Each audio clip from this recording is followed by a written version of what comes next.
Muy buenas tardes y bienvenidos a esta clase de electrodinámica 1.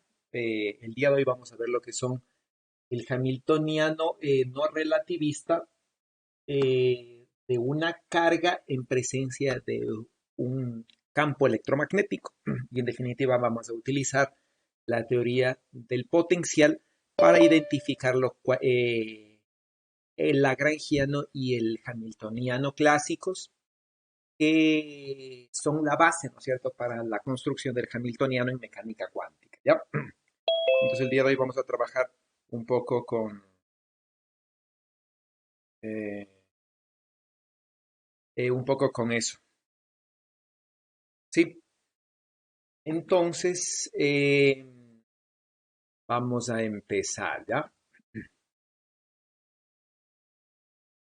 Entonces vamos a empezar igual con una parte teórica y después un par de ejercicios muy sencillos, ¿no?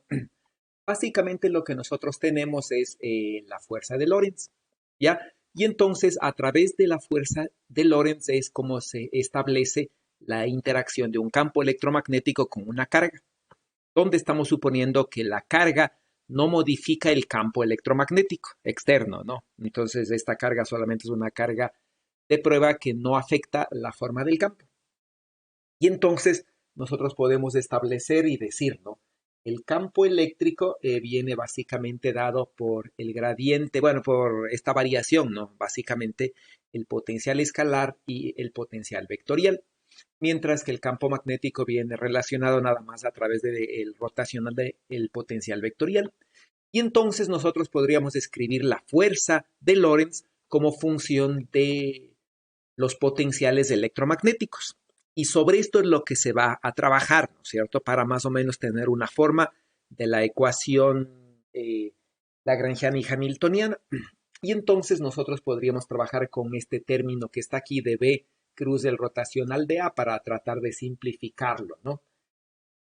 Y se puede ver que si se hace, por ejemplo, el producto cruz de B cruz del rotacional de A, eh, básicamente lo que nosotros podemos tener es esta relación, ¿sí? Para la componente iésima de este término que está aquí, ¿ya? Y entonces igual, ¿no es cierto? Desarrollando el rotacional, se tiene esto, ¿no? Donde se asume que los índices que se duplican, ¿no es cierto? Índices iguales se suman. Entonces, esto se puede simplificar hasta esta relación, ¿sí? Y por otro lado, como aquí nosotros tenemos un P punto, el nabla de el potencial vectorial, este de aquí básicamente proviene de lo que está acá, ¿sí? Y entonces, ¿no? Nosotros podríamos completar, bueno, perdón, este de aquí proviene de lo que está acá, ¿no? Entonces, nosotros podríamos juntar estas dos ecuaciones y obtener una relación, ¿no? Entonces aquí, por ejemplo, lo que se nota es que esta derivada es cero, básicamente porque si nosotros estamos trabajando, por ejemplo, en un espacio en el cual estemos tomando en cuenta las coordenadas, las velocidades y el tiempo, es decir, estamos trabajando en el espacio de fases, ¿sí? Las velocidades son independientes de la posición, ¿sí? Es decir, los EQ, ¿no es cierto? Donde Q es la coordenada generalizada y las Q', eh, estas dos cantidades de aquí son independientes la una de la otra, ¿ya? Y por lo tanto esta derivada parcial no existe, ¿sí? Y simplificando eso nosotros podríamos ver que este producto es básicamente igual a la suma de estos dos términos que están acá. Y entonces esto reemplazar acá arriba, ¿sí? Como parte matemática, ¿no? Entonces reemplazamos y vamos a obtener una ecuación de la fuerza en función del potencial que luce así. Por último, ¿no? Aquí lo que nosotros tenemos es una derivada temporal del potencial vectorial con respecto al tiempo, pero hay que recordar, ¿no? Que el potencial vectorial tiene una dependencia explícita en el tiempo y una dependencia implícita en el tiempo a través de la posición, ya que la carga está cambiando de posición y entonces el cambio de posición de la carga en el tiempo hace que esta cantidad también varíe en el tiempo a través de la posición. Ya entonces tenemos dos dependencias del tiempo, ¿no? Una dependencia explícita, ¿sí? Y una dependencia implícita, ¿ya? Y entonces al hacer la derivada de una función implícita, ¿sí? Entonces simplemente nosotros podríamos ver, ¿no? Que al derivar el potencial vectorial con respecto al tiempo, vamos a tener, ¿no? La dependencia explícita, ¿sí? Y la variación por una dependencia implícita, donde esta cantidad es este factor que está aquí. Y justo estos dos términos que están aquí son los dos términos que están acá. Eso quiere decir que estos dos términos realmente es la derivada con respecto al tiempo de A, pero la derivada total del potencial vectorial con respecto al tiempo. ¿Ya? Y eso quiere decir, ¿no es cierto?, que la ecuación de Lorentz nosotros podríamos escribirla así, ¿ya? Donde esta derivada con respecto al tiempo podemos juntarle a esta derivada con respecto al tiempo y tener esta cantidad, ¿sí? Y esta cantidad de aquí es la derivada con respecto al tiempo de la cantidad de movimiento del sistema, que tiene dos partes, ¿sí? Una cantidad de movimiento mecánica debido a la masa de la carga y una cantidad de movimiento debido a A. Entonces, en este punto, ¿no es cierto? El factor, el potencial vectorial realmente es análogo a una cantidad de movimiento o una densidad de cantidad de movimiento por unidad de volumen, ya que esto es una dependencia de un campo vectorial, ¿no es cierto? Entonces, esta es una cualidad que tiene unidades de cantidad de movimiento, pero digamos en el espacio, ¿no? Sí, y entonces la cantidad de movimiento que tiene el campo magnético, el campo electromagnético, vendría dada por este factor, ¿sí? En la teoría del potencial, ¿ya? Y ya no, ¿no es cierto? O por el factor equivalente, que sería este de acá, ¿sí? Que nosotros habíamos dicho de esto, ¿no? Entonces, esta densidad de momento lineal que tiene el campo electromagnético ya vendría a ser equivalente a esta cantidad, ¿no? Serían ambas equivalentes, ¿ya? Y entonces nosotros podríamos tener esta igualdad y esta va a ser la fuerza de Lorentz.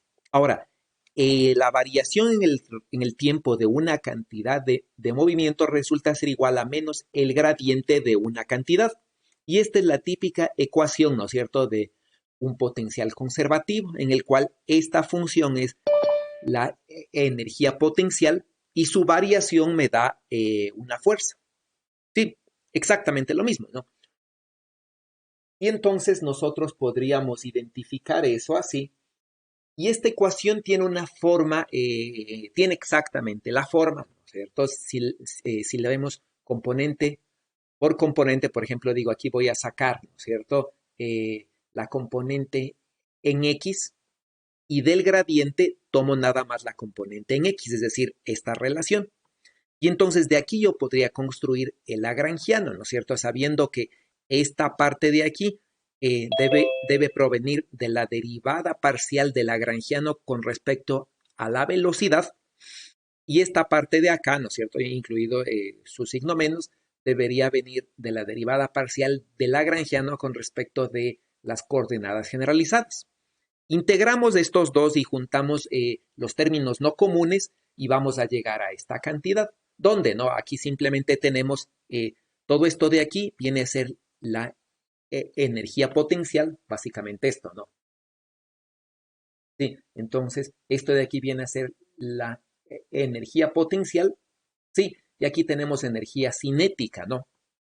Que sería la energía de movimiento de la masa, ¿ya? Y este término de aquí es el que al derivarle con respecto de la velocidad me genera un término del momento del campo electromagnético. Es fácil, es evidente verle, ¿no? Y entonces este va a ser el lagrangiano de una carga en un campo electromagnético externo que vendría representado por un potencial electromagnético. Y entonces, ¿no? Nosotros identificamos aquí que la derivada de Lagrangiano con respecto de la velocidad generalizada es el momento canónico. Y entonces este de aquí es el momento canónico. Y el momento canónico entonces tiene dos partes, ¿no? Un momento mecánico debido a que la masa tiene movimiento y un momento del campo electromagnético.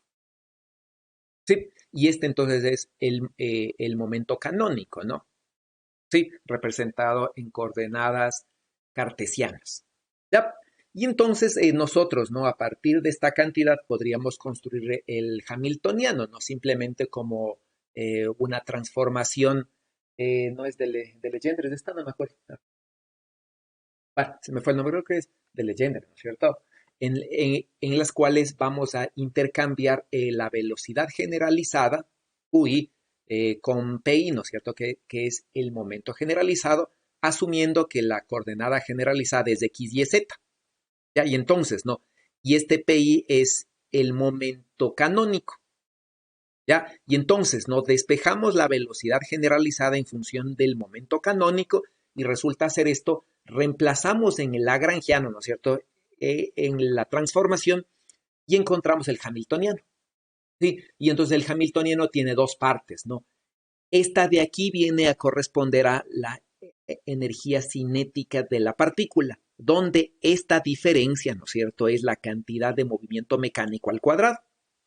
¿Sí? Y entonces, ¿no? La cantidad de movimiento mecánico al cuadrado es la cantidad de movimiento canónico del sistema menos un factor que depende del potencial vectorial. ¿Sí? Y a la energía cinética le sumamos la energía potencial. ¿Ya? Y esta es la forma en la cual se construye el Hamiltoniano. Bueno, no es una demostración formal, pero es una deducción así informal y sencilla, ¿no? Y entonces aquí nosotros podríamos ver el hamiltoniano de una partícula. Y este hamiltoniano, cuando ustedes vean mecánica cuántica, se va a construir en base del hamiltoniano clásico. ¿Sí? Y entonces, ¿no? En mecánica cuántica, estas cantidades de aquí van a ser reemplazadas por operadores. Ya, operador cantidad de movimiento, ¿no es cierto? Operador A y operador B, ya que las cantidades A y B, ¿no es cierto? Los potenciales dependen de la posición y entonces vienen a convertirse también en operadores, ¿no? Y entonces esto es básico, esta ecuación es fundamental para el planteamiento formal, digamos, en la mecánica clásica y en la mecánica cuántica de movimiento de una carga. ¿Ya? Y eso se puede establecer entonces a partir de los potenciales electromagnéticos. Y entonces cuando nosotros estuvimos viendo la densidad de momento del campo electromagnético, habíamos planteado un ejercicio en el cual esta cantidad también se podía escribir en función de A, ¿sí? Donde este es el término que queríamos formar, ¿no? Que vendría a reemplazar, digamos, a ser un equivalente de esta densidad de momento, que vendría a estar expresada como función del campo electromagnético en lugar del potencial, ¿no? Sí, preguntas de esta parte teórica.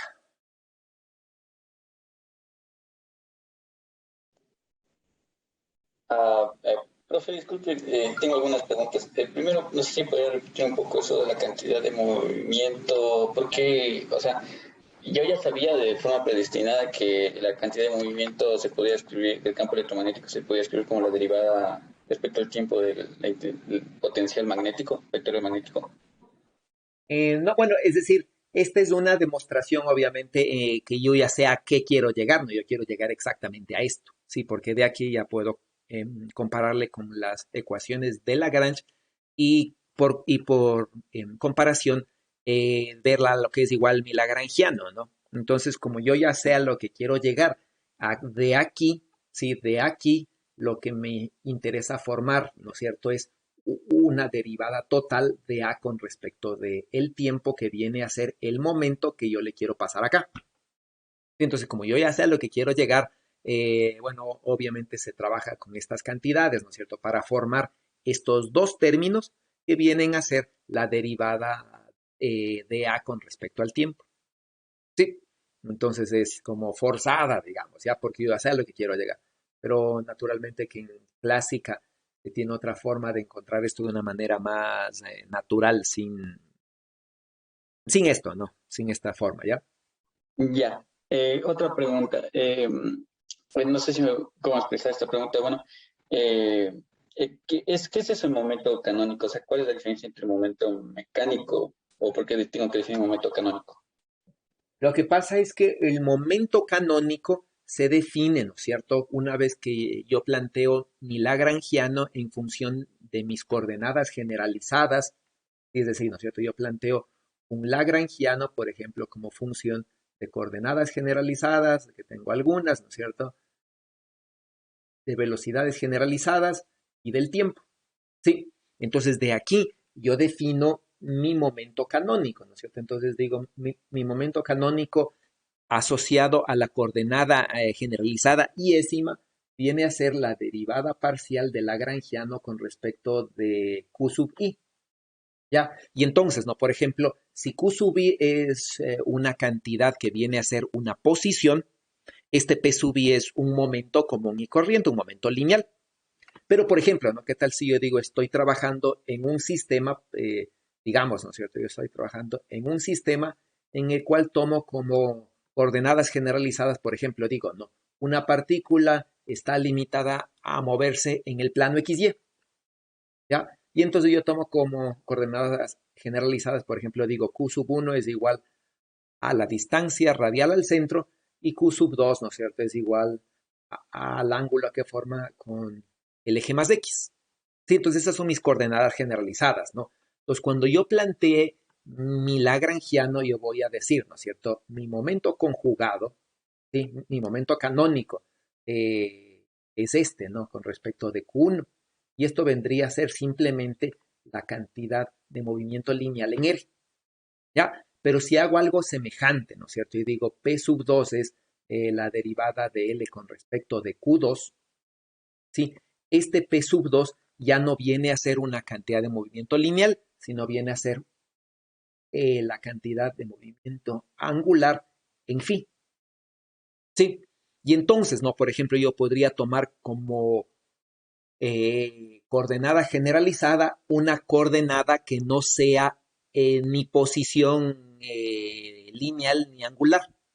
Sí, de hecho yo podría tomar cualquier cosa como cantidad, como coordenada generalizada. ¿Ya? Y entonces, ¿no? Yo podría tomar, digamos que digo, voy a tomar como coordenada generalizada una cantidad que dependa de la energía potencial, ¿sí? Y entonces esta podría ser mi coordenada. Y la derivada de lagrangiano con respecto de esta cosa es mi momento canónico.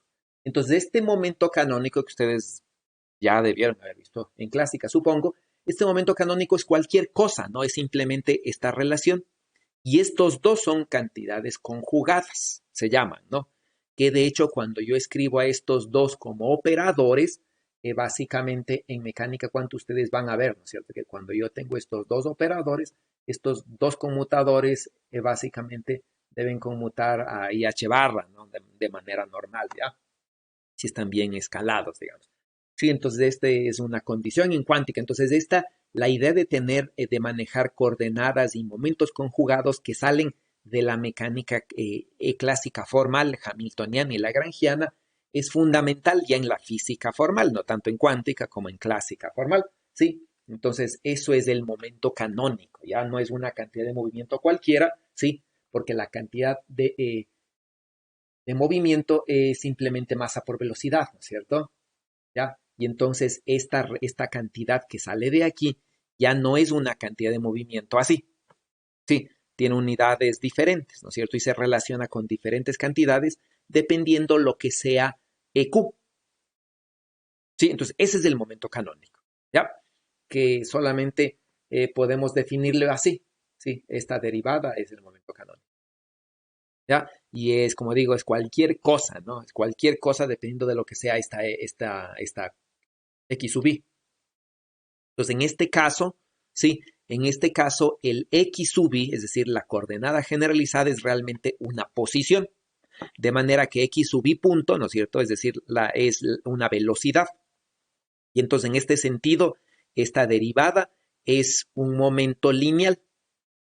Sí, es un momento tal cual, ¿no? Tal cual la masa por la velocidad. pero es canónico en el sentido de que no es el movimiento, no es la cantidad de movimiento de la partícula, sino es la cantidad de movimiento de la partícula más una cantidad de movimiento de la partícula en el campo electromagnético.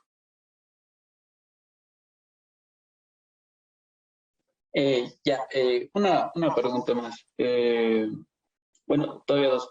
Eh, que no me trae ningún problema que el potencial dependa de las velocidades generalizadas. ¿No? No me crea ningún problema. Aquí me está faltando una carga, por cierto. Lo que veo ahorita me doy cuenta. Ya, Sí, no, bueno, es que no me acuerdo si era que había un problema con eso, pero no me acuerdo ahorita cuál era en este momento de este cálculo, todo este cálculo. Ya, y una a ver, pero pregunta más que un problema con que dependa de las velocidades generalizadas, dice. sí, que el potencial, porque aquí hemos hecho como que una demostración para definir que esto es como como actúa como un potencial, ¿no es cierto? Esta cantidad de QV menos B punto A. O sea, no hay problema. Claro, es que esta actúa como un potencial. De hecho, esta es la energía potencial, ¿no? Porque esto de aquí ustedes ven que la variación de la cantidad de momento de todo el sistema, ¿no? Tanto mecánico como del campo electromagnético, obedecen a una variación en el espacio de esto, ¿no? De el potencial eléctrico, es decir, de la carga en el potencial eléctrico, que eso ya sabíamos, ¿no es cierto?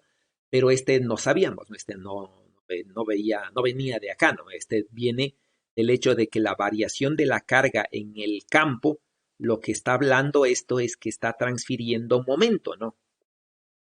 Sí, está transfiriendo momento y obviamente varía la energía también. Sí, entonces que él le depende, que la energía dependa del potencial. En la dinámica hamiltoniana lagrangiana no tiene nada, no es común, no sé. eh, no sé, no recuerdo que haya algún problema. ¿Qué más? Ya. Una última pregunta. Es por el hamiltoniano. Yo me acuerdo que el hamiltoniano también se podía ver como una función de energía y que bajo ciertas condiciones actuaba realmente como la energía mecánica del sistema. Entonces, si tiene alguna connotación así aquí. Sí, lo que pasa es que veamos que estas cantidades, ¿no es cierto? Por ejemplo, de manera general, B y A dependen del tiempo, es decir, ¿no es cierto? El potencial depende de la posición y tiempo, ¿sí? Tanto el potencial escalar como el potencial vectorial, ¿ya? Y eso quiere decir, ¿no es cierto?, que de manera general el hamiltoniano puede depender explícitamente del tiempo. Ya, la otra cosa, ¿no? Es que estas cantidades son externas. Entonces, como su variación viene dado, no, su variación en el tiempo no viene controlada por la ecuación de Hamilton. Sí, ahí se nos está apareciendo. Su variación en el tiempo, sí, es decir, esto, ¿no? La variación en el tiempo de estas cantidades no está controlada por esta ecuación. Sí, entonces estas cantidades son externas al sistema. Eso quiere decir, ¿no es cierto?, que yo tengo aquí una carga, ¿ya? Y esa carga entonces va a estar sujeta a un potencial electromagnético externo, es decir, aquí va a venir, ¿no es cierto? Está sujeta a un campo eléctrico, ¿ya? Y un campo magnético. Sí, y entonces, ¿no? Este campo eléctrico no pertenece al sistema, que es la carga. Y por lo tanto, este campo eléctrico, sí, este campo magnético variable en el tiempo puede inducir un campo eléctrico, básicamente. Entonces, este campo eléctrico, de manera general, puede modificar la energía de la carga. Sí, y eso se ve a partir de esto, ¿no? Que el Hamiltoniano es una cantidad que varía en el tiempo. Y entonces, este sistema no es un sistema conservativo. Sí, pero sigue siendo igual a la energía de la carga en el campo electromagnético, ¿no? Energía cinética y energía potencial. Pero no es un sistema conservativo. Sí, porque depende explícitamente del tiempo a través de A y B, los cuales varían independientemente de lo que haga la carga. Estos ya tengo modificados. Por ejemplo, digo, no tengo un potencial que varía en el tiempo así. ¿Ya? No importa si está la carga o cómo se mueva esta carga, este potencial varía de antemano así. Sí, entonces estas dos son su variación, su evolución temporal, son independientes de las ecuaciones de movimiento de la carga. ¿Ya? Entonces, hamiltoniano sigue siendo la energía, pero ya no es un sistema conservativo, ¿ok? Ya. Solo por la pregunta que le hice antes, es porque justamente ahorita que me estaba acordando y revisando un poco, al momento de deducir las ecuaciones de Euler-Lagrange, había una parte en la cual considerábamos que el potencial no depende de las velocidades generalizadas. Pero justo, o sea, justo por la deducción que haces, sí me acuerdo que había una forma especial en la cual, o sea, nunca llegué a saber cómo se hacía, pero en la cual se podía considerar las ecuaciones de Euler-Lagrange cuando solamente depende de las velocidades generalizadas con los potenciales eléctricos y magnéticos. Por eso le preguntaba, o sea, ¿se puede aplicar nuevamente las ecuaciones de Lagrange? Aún así, este potencial que hemos definido depende de la velocidad generalizada. O sea, no hay problema en que yo siga aplicando todo lo que aprendí en mecánica de dos. No, pues sí, todo lo que aprendí en clásica 2, de hecho, puede aplicar acá, porque es un hamiltoniano común y corriente. Ok, listo. Esa era la pregunta. Gracias. Ya, listo. ¿Algo más?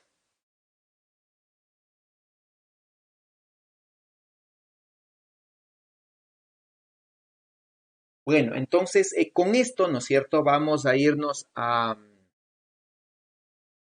un ejercicio, ¿sí? Vamos a ir justamente a ver cómo funciona esto. Y vamos a partir de un ejercicio muy simple, ¿no? Una masa, una carga puntual con una masa, ¿no es cierto? Que se mueve en un campo eléctrico uniforme, ¿sí? Y entonces la partícula tiene cierta cantidad de movimiento inicial, ¿ya? Y, ¿no es cierto? Queremos calcular el tiempo que demora la partícula en viajar una distancia L en la mecánica hamiltoniana, ¿sí? Utilizando, ¿no?, la mecánica hamiltoniana y la conservación de la energía, ¿ya? Entonces, vamos a plantear un poquito con esas ecuaciones, ¿ya? Ok, entonces empecemos, ¿no? El campo eléctrico en este caso es un campo eléctrico, eh, ¿no es cierto? Que como es uniforme, su potencial puede venir dado por esta ecuación. Sí, suponiendo, ¿no?, que el potencial es cero en el plano z igual a cero, ¿ya? Finalmente es arbitrario el lugar donde pongamos el potencial cero, ¿no? Entonces aquí, sí, la constante aditiva de aquí puede ser cualquiera, ¿no? Sí, como no existe en ningún, vamos acá, ¿no es cierto? Como no existe, como es un campo uniforme, ¿sí? Como es un campo uniforme, ¿no es cierto? Yo no necesito este término y puedo suponer que A es cero y solamente tiene un potencial, ¿sí? Un potencial escalar, ¿no? Y entonces el campo eléctrico proviene de esta cantidad, entonces A es cero, el potencial es este, y esta va a ser la ecuación hamiltoniana. Y en este caso, ¿no? El momento de aquí, ¿sí? Este momento, como el momento del campo electromagnético es cero, ¿sí? Simplemente es el momento mecánico. Ya, entonces este es un hamiltoniano común corriente, ¿no? Energía cinética más energía potencial. Sí, y entonces se puede plantear las ecuaciones de Hamilton. Ya, entonces puedo encontrar la variación de P en el tiempo y la variación de la posición en el tiempo. Y entonces, ¿no?, la cantidad de movimiento es una cantidad de movimiento que en X y Y, es decir, en la dirección ortogonal al campo eléctrico, no varía la cantidad de movimiento naturalmente. Y en la dirección del campo eléctrico puede variar porque el campo puede hacer trabajo, ¿no? Y variar la cantidad de movimiento. Y esta va a ser la variación. Sí, y por otro lado, ¿no es cierto? Podríamos saber que las ecuaciones de Hamilton, a partir de estas, la velocidad, bueno, aquí me he equivocado, aquí me falta una M, ¿no?, en el denominador. La velocidad, entonces, depende de simplemente esa relación, esta ecuación numérica, ¿ya? Y entonces mm, puedo yo entonces completar la energía, ¿no es cierto? Utilizar el hecho de que en un cierto punto inicial la cantidad de movimiento es cero, entonces esta cantidad de movimiento, ¿no es cierto? Este hamiltoniano no depende del tiempo, ¿sí? Explícitamente. Y entonces, ¿no? Básicamente el sistema es conservativo, ¿ya? Y entonces esta cantidad, ¿no es cierto? Yo la puedo escribir así y tener entonces una ecuación como esta, ¿ya? Y a partir de esta ecuación, ¿sí? Yo podría escribir entonces, ¿no? Sé que la cantidad de movimiento es esta, ¿no es cierto? ¿Sí? Y reemplazar acá y simplemente encontrar una ecuación que, conociendo esta forma de evolucionar de P, ¿sí? Igualando el hamiltoniano en distintos tiempos, encontrar, ¿no? Cuánto es el tiempo que se demora en recorrer. ¿Sí? Que esta ecuación no es nada más que la ecuación de movimiento, ¿no? Fundamentalmente podría esto también haber resuelto desde este punto de vista, ¿no? De que P de Z es la derivada de la velocidad con respecto de la posición en Z con respecto del tiempo, ¿no es cierto? Y resolver esta ecuación, ¿ya? Pero bueno, esta sería la ecuación de Hamilton, ¿no? Esta es a partir de las ecuaciones de Hamilton, ¿ya? Un ejercicio muy sencillo, ¿no? Me interesaría más, por ejemplo, un ejercicio más completo, digamos. Y el otro ejercicio que me interesa ver es este ejercicio de una carga, igual a una carga puntual, pero en presencia de un campo magnético uniforme paralelo al eje Z. Entonces, este campo magnético uniforme paralelo al eje Z genera, ¿no es cierto?, un potencial vectorial. Y este potencial vectorial se puede escribir así. Sí, donde el campo magnético uniforme es este, ¿no? Entonces se puede calcular el rotacional de esto y se va a encontrar que genera un campo magnético en Z, ¿no? Y entonces, con este campo magnético puro que vendría de estos dos potenciales, sí, vamos a trabajar el hamiltoniano, ¿no? Cuando se expresa el hamiltoniano, ¿ya? Cuando se expresa el hamiltoniano, simplemente tenemos, ¿no? Un medio de la masa del momento canónico, ¿sí? Menos Q por A, donde A ahora sí existe, ¿no? Es diferente de cero, ¿sí? En este caso, en cambio, no existe un potencial escalar que modifique la energía prácticamente del sistema, ¿sí? Y entonces tenemos el típico movimiento, ¿no es cierto?, de una carga en presencia de un campo magnético, que es un movimiento ciclotrónico, ¿no? Sí, en espiral, ya un movimiento circular y con movimiento uniforme en el eje paralelo al campo, ¿no? Y entonces de aquí yo podría plantear mis ecuaciones, ¿sí? Entonces planteando, ¿no es cierto? Sabiendo que el campo magnético está en Z, se hace este producto cruz, se suman las componentes y voy a tener esto de aquí, ¿ya? Y entonces el momento canónico menos estas componentes de la carga por la posición en Y por el campo magnético, este viene a ser el momento mecánico de la partícula en X. Igual que el momento mecánico de la partícula en y este de aquí es el momento mecánico de la partícula en Z, es decir, el momento canónico en Z es el momento mecánico, mientras que acá, ¿no es cierto?, el momento mecánico se relaciona con el momento canónico y el campo. ¿Ya? Y lo que permito puedo ver de aquí es que la coordenada Z es cíclica. ¿De dónde, no es cierto? La cantidad de movimiento en Z es una cantidad constante. Sí, perdón, no es esto, ¿no? Su variación es cero, sí. Entonces, y P de Z es constante. ¿Ya? Entonces, la cantidad de movimiento es constante, ¿no? Sí, esa sería el hamiltoniano y eso es lo que puedo decir. ¿Sí? Por otro lado, podría encontrar las ecuaciones de movimiento, que es la segunda parte, ¿no? Ecuaciones de movimiento simplemente vienen del plantear las ecuaciones de Hamilton, ¿no? Y al plantear las ecuaciones de Hamilton, sí, derivando este cuadrado, este módulo cuadrado, básicamente lo que les va a dar es esto. Sí, y entonces, ¿no? La variación de la cantidad de movimiento en X depende de la cantidad de movimiento en Y y de la posición en X y unas constantes, ¿no? Y unos dos factores constantes.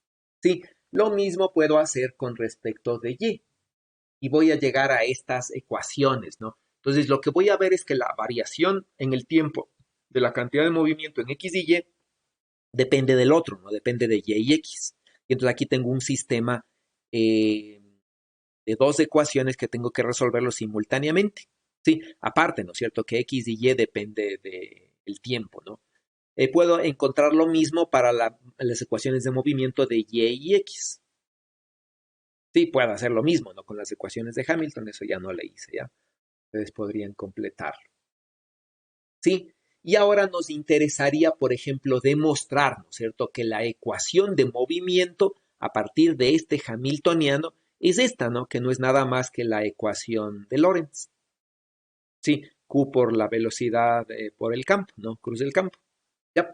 Y entonces, ¿no? Nosotros podríamos plantear, ya tenemos estas dos ecuaciones, ¿sí? Y podríamos saber, ¿no es cierto?, que este P mayúscula es el momento conjugado, donde el momento conjugado no es nada más, ¿no? El momento mecánico más sumado a el momento del campo electromagnético, ¿sí? Q por A. Sí, este es Q por A, ¿no? ¿Ya? Y entonces estamos simplemente ocupando esta ecuación de acá, ¿no es cierto? En la cual el, el momento canónico, despejándole de aquí, es el momento mecánico más este término, Q por A, ¿no?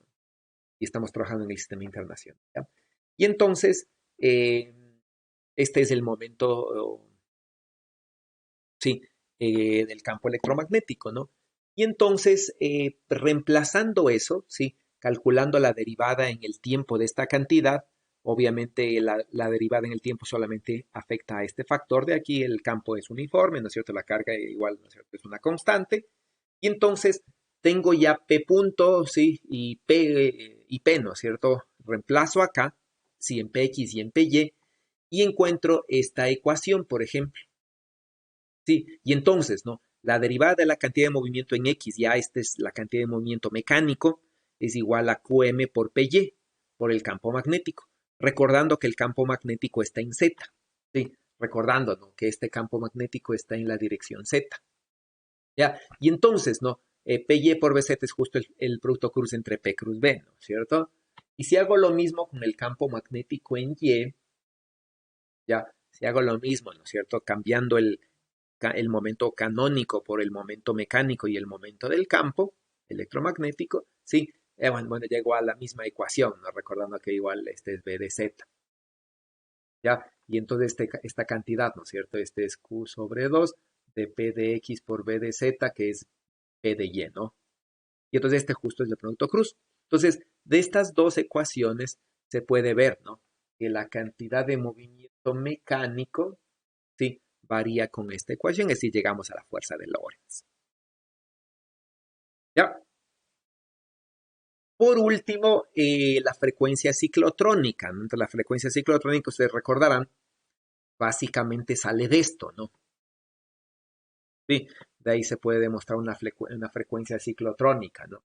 Entonces, suponiendo, por ejemplo, digo, voy a utilizar coordenadas cilíndricas sabiendo que una carga va a rotar en las condiciones adecuadas, va a rotar alrededor del eje Z. Y entonces voy a escribir, ¿no? La posición de la carga en coordenadas cilíndricas, de ahí saco obviamente la derivada y el B cruz B para construir esta cantidad de aquí. ¿Sí? Entonces construyo esa cantidad, ¿no es cierto? Y me va a salir todo esto. ¿Ya? Y entonces, ¿no? Ay, no ven ustedes. Me va a salir todo esto, ya simplemente reemplazando, ¿no es cierto? Derivando, ¿sí? Y agrupando, ¿no? Entonces me queda la derivada de la velocidad en el tiempo es esta. ¿Ya? Y entonces, ¿no? Tengo en la dirección radial en cilíndricas, tengo dos componentes, ¿no?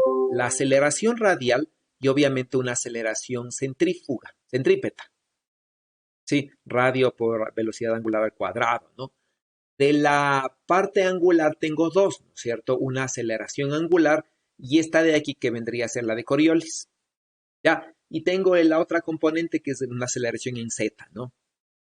Sí, entonces reemplazo, multiplico por la masa, tengo la variación de P en el tiempo y naturalmente encuentro mis ecuaciones de movimiento, ¿no? Reemplazando todas estas cantidades de aquí, sí, todos estos productos en mi ecuación original, ¿no es cierto? Acá, sí, y me va a salir, una ecuación compleja, ¿no? Entonces, aquí es lo que yo asumo que se dan las condiciones adecuadas para tener un movimiento circular alrededor del eje Z, asumiendo, ¿no es cierto?, que la velocidad, la variación del radio, ¿ya? Es decir, la velocidad radial y la velocidad radial y la aceleración radial son cero, es decir, asumiendo que la partícula tiene una trayectoria circular, ¿sí? En el plano XY, aparte de un movimiento en el plano Z, ¿no? Que es independiente, ¿ya? Entonces, aquí este radio es constante.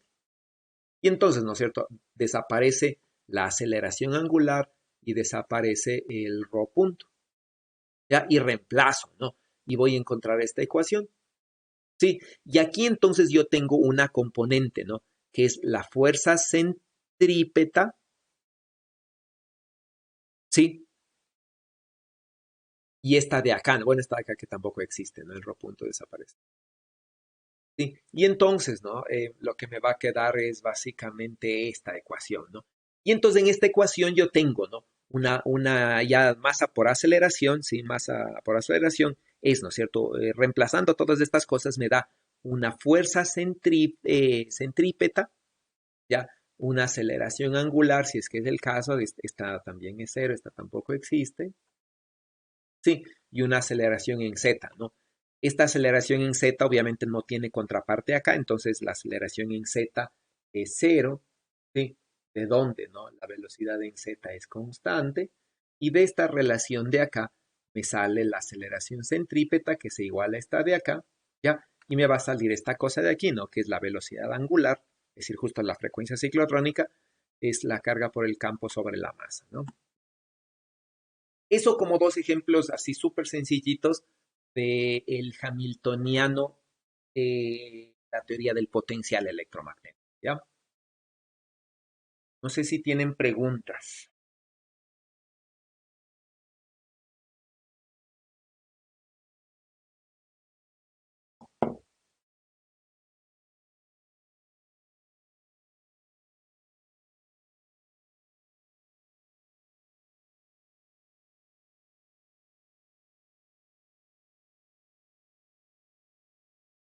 No hay preguntas.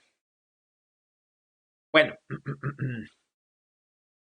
me interesaba pasar rápidamente para saber cómo trabajan ustedes en esto. Sí, entonces, ¿no? Supónganse que ustedes tienen un potencial electromagnético dado por esto, ¿ya?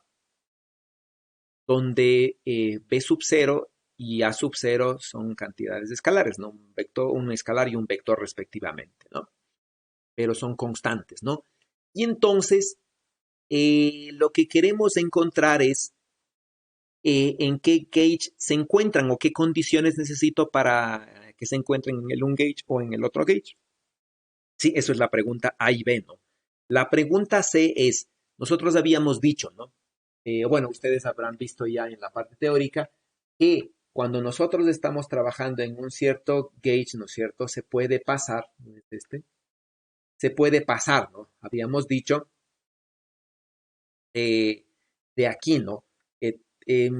Teníamos las ecuaciones de Maxwell, ¿sí? A los campos electromagnéticos los reemplazábamos por los potenciales electromagnéticos y podíamos construir estas dos ecuaciones de onda.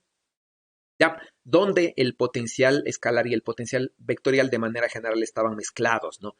Y aquí habíamos dicho, esta cantidad de aquí yo la puedo hacer cero, ¿sí? Y de ahí se podía decir, ¿no? Se tiene una transformación gauge, ¿ya? ¿En dónde, no? Yo puedo sumarle al potencial vectorial, puedo sumarle el gradiente de una función cualquiera, ¿sí? Y al potencial escalar, en cambio, restarle la derivada en el tiempo de la misma función. Y esta función es la que es el que me permite transformar de un gauge a otro gauge, ¿sí? Y entonces, ¿no? Aquí habíamos dicho, nosotros hasta ahora hemos trabajado en dos gauges, ¿no es cierto? Inicialmente en electrostática trabajamos con este gauge, en el cual, ¿no? La divergencia de A es cero, que se llama el gauge de Coulomb, ¿sí? Eso trabajamos en electrostática y magnetostática, pero en ondas electromagnéticas nosotros trabajamos con este gauge, ¿sí? Implícitamente, ¿no? No le hemos hablado, pero sí implícitamente para construir las ecuaciones de onda así, ¿no? Y este es el gauge de Lorentz. Sí, entonces, ¿no? Y nosotros podemos pasarnos de un gauge a otro gauge así. Sí, estas son las transformaciones que yo tengo, ¿no? Y entonces aquí lo que les dice es, acá lo que les dice es, ¿no? Tengo estos dos de aquí, ¿ya? Donde B sub 0, A sub 0, K y omega son constantes, cualesquiera que eso sea. Entonces, queremos ver qué condiciones debe darse, ¿sí? Aquí, para que estas dos estén en el gauge de Lorentz, en el gauge de Coulomb y en el gauge de Lorentz respectivamente, ¿ya? Y por otro lado, ¿no? Queremos demostrar que esta función lambda permite transformar unos potenciales que estén en el gauge de Lorentz al gauge de Coulomb. Sí, no me fijé aquí, por cierto, en el libro si le suman o le restan, es decir, si estas de aquí están sumadas o restadas. Sí, porque básicamente podría restar acá y sumar acá y me daría lo mismo, ¿no? Porque este es indeterminado. Pero bueno, espero que estén así mismo, ¿no? Ok, entonces trabajen, por favor.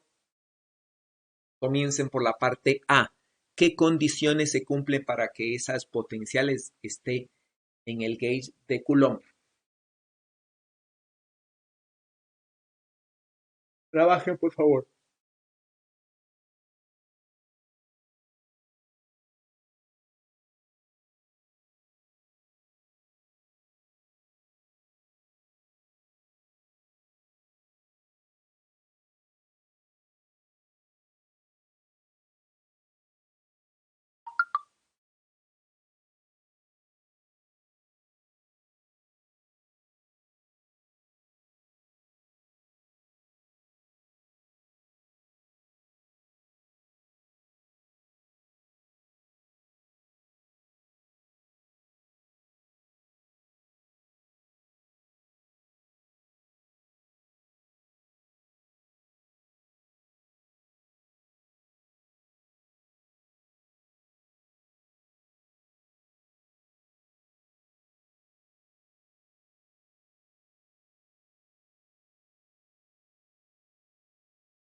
Ok, esto es inmediato. A ver, Raquel, vamos a empezar con usted. ¿Qué condición tiene que cumplirse para que esté en el gauge de Coulomb?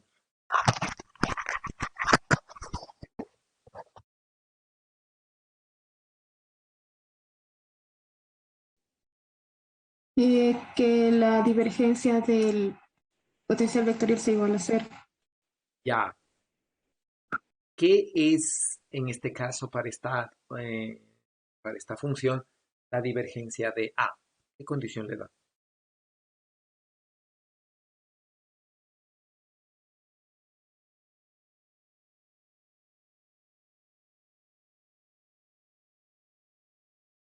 ¿Qué dice? ¿Cuál es la divergencia de una función?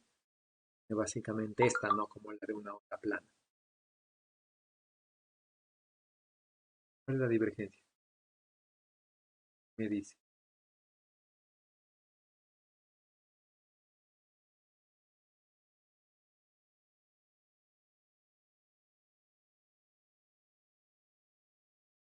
¿Quién me dice? ¿Cuál es la divergencia?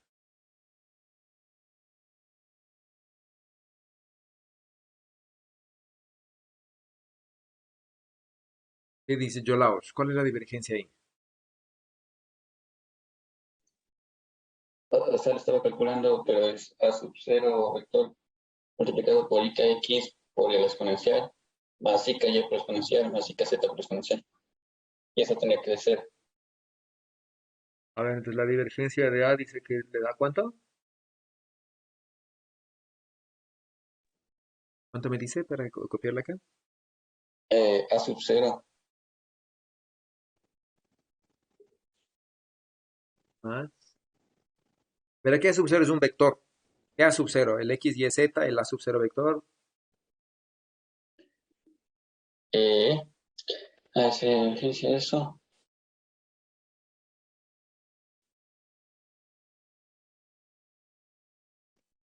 No. Luego hay que poner. Mira, John. Ah, bueno, sí, justo John. A mí me salió que debería ser la condición que A sub 0.k debería ser igual a 0. Ya, ¿no? Recuerden, ¿no? Si nosotros tenemos una función que sea una forma como de una onda plana, ¿sí? Y tenemos, ¿no? Exactamente una constante y la única dependencia en el espacio-tiempo es a través de k.r menos omega t. Es exactamente una onda plana, ¿no? Y nosotros habíamos demostrado, bueno, no demostrado, pero habíamos ocupado el hecho, ¿no? De que para una onda de ese estilo, ¿no es cierto? El gradiente o el nabla, de hecho, es simplemente IK. Sí, entonces a nosotros nos da, ¿no es cierto? IK.A. Sí, entonces, ¿no? Para que esté en el gauge de Coulomb tiene que darse que K sea ortogonal a A. Esa es la única condición que necesitamos para que esté en el gauge de Coulomb, A sub 0, ¿no? Esa es la condición. ¿Ya? Ese es, ahí está en el gauge de Coulomb, ¿no es cierto? Literal A. Vamos con el B, trabajen en el B. ¿Qué condición tiene que darse en cambio para que esté en el gauge de Lorentz?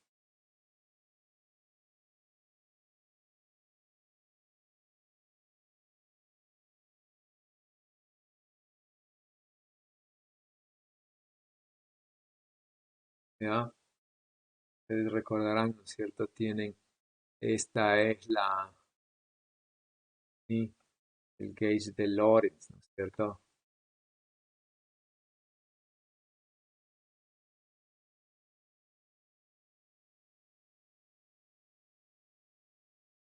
¿Ya? Gauge de Lorentz. ¿Qué condición le sale?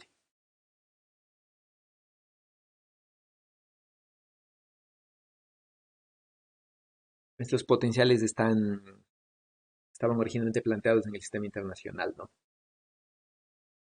¿Qué condición le sale? Esteban, ¿qué condición le salió? O sea, a mí me salió que tiene que ser igual a Km por omega dividido para alfa por Ke y eso por el potencial que tenemos. Ah, a ver, entonces, vamos a ver cómo se dice A sub 0 km. Ah, sí, profe, ahí ¿no tiene un error ahí o creo que yo copié mal? ¿No es ahí el que para que se cumpla el gauge de Lorentz que eh, tiene que Ay, ser nabla.a igual a, sí, sí, ahí ahí es la B, derivada del sí, potencial, sí, con respecto al sí, tiempo. sí, Sí, está mal. Ahí sí, está sí. bien. Sí, entonces ahí eso tiene que ser igual a, a Km sobre alfa por Ke y eso por omega por el potencial. A Km. km por alfa sobre k. Bueno, en este caso es de eh, 1 ah, sobre c cuadrado.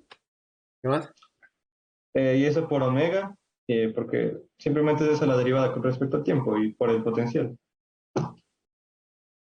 Ya, eso.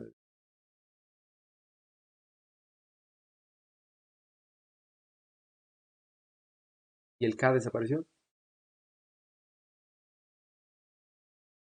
Es que como no dependía del tiempo, entonces ahí al hacer la derivada parcial no aparecía. Ya, pero sí depende del tiempo. Omega t. Ah, no, o sea, el K no aparecía ahí, o no sé, yo no lo saqué. No, pero la divergencia aquí tiene un k. Aquí aparece un k. Ah,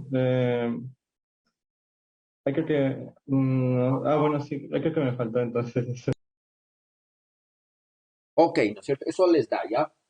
¿Qué es omega sobre k? Esto es una onda electromagnética. ¿Qué es omega sobre k?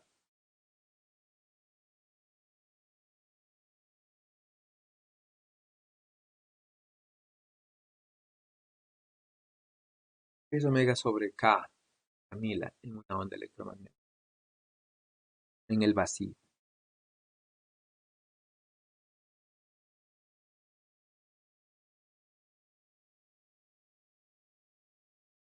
Camila.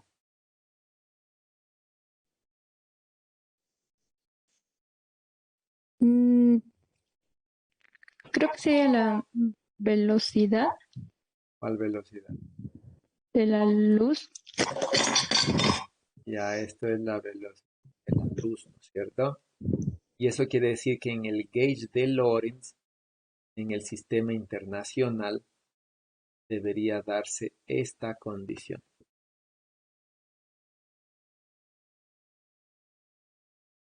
¿Ya? Esa es la condición de Lorentz, ¿no? ¿Ya? Y por último, vamos con la tercera, ¿no? Que sí tenemos unos 5 minutos. Se supone que yo puedo pasar de de la condición de la gauge de Lorentz, es decir, asumiendo que se cumple en esta relación, ¿sí? Hacer una transformación lambda y el nuevo potencial vectorial, sí, bueno, los nuevos potenciales electromagnético escalar y vectorial tienen que cumplir el gauge de Coulomb, se supone. Entonces, por favor, demuestren. Hagan las transformaciones gauge, ¿no? Esos tienen acá, ¿sí? Hagan las transformaciones gauge. Ya básicamente están aquí, ¿no? Dos líneas. Hagan las transformaciones gauge, sino que ya tienen copiado eso. Sí, sistema internacional, ¿no? Alfa 1. Ya hagan las transformaciones gauge y demuestren si los nuevos potenciales están en el gauge de Coulomb, tal como lo quiere el ejercicio.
Le quedó a Adrián. Le quedó el nuevo A.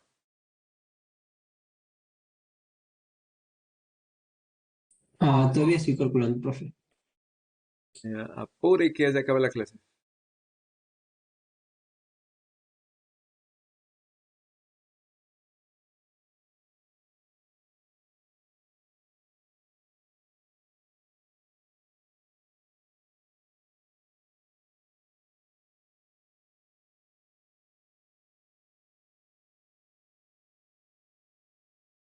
Y eso es inmediato, eso no tiene.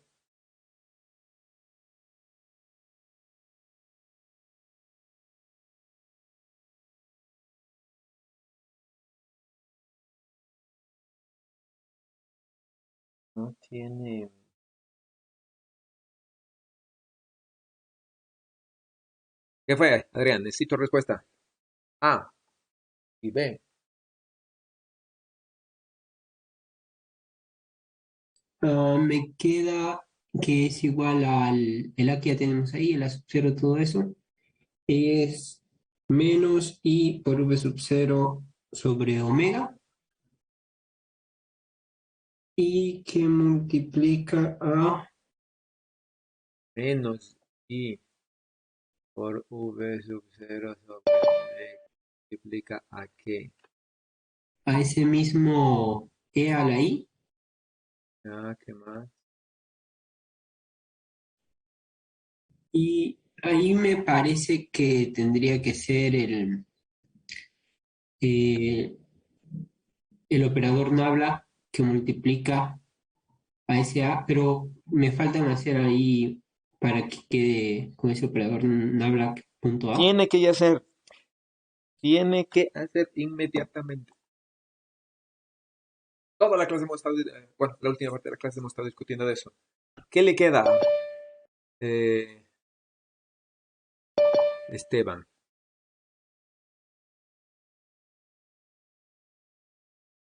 Solamente, eh, Adrián solamente me dictó la fórmula que ya sabía. Está lo mismo que está ahí puesto, no está hecho nada ahí. ¿Qué le queda, Esteban? Ahí no creo que falte el I por K. Ya, ¿y qué queda esto?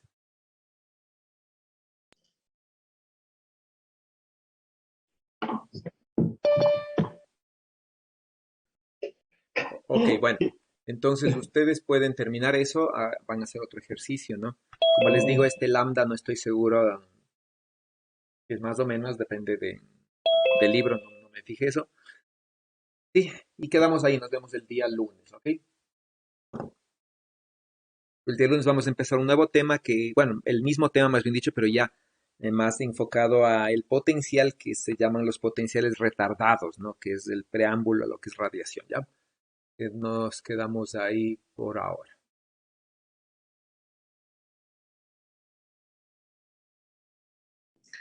Profe, disculpe una última pregunta sobre el literal B. ¿Allí nos debería quedar la condición A sub 0 punto K o asumimos que está en la misma dirección? Eh,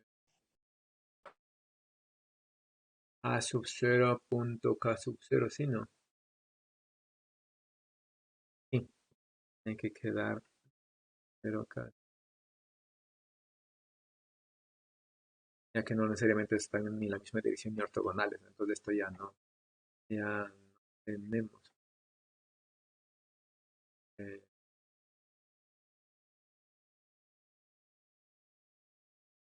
Eso, ¿no? Y creo que les queda ya. Bueno, entonces terminan eso, por favor, y nos vemos el viernes. Hasta luego, profe. Hasta luego.